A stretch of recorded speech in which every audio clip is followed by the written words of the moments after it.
băm bệ chảy sạch hệ tăng bia sạch mía nụ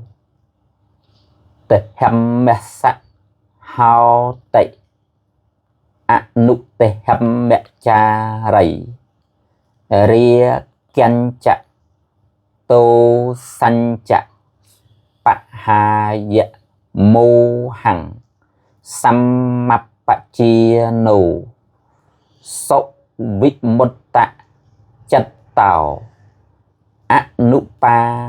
tị dìa nụ ý đệ vìa hụ răng vìa sạch hìa kẹ vìa sa manh nhạc sạch hào tị បើនរជនពោលពាក្យប្រកបដោយប្រយោជន៍សំបីបន្តិចបន្តួចតែជាអ្នកប្រព្រឹត្តនៅធម៌សំគួរដល់ធម៌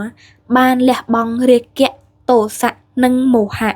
ជាអ្នកដឹងនៅធម៌ដែលគួរកំណត់តាមហេតុមានចិត្តដកផុត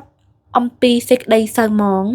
មិនមានសេចក្តីប្រកាន់មាំក្នុងលោកនេះនិងលោកខាងមុខនរជននោះរមែងជាអ្នកបានចំណែកសាមញ្ញផល សូមអនុមោទនា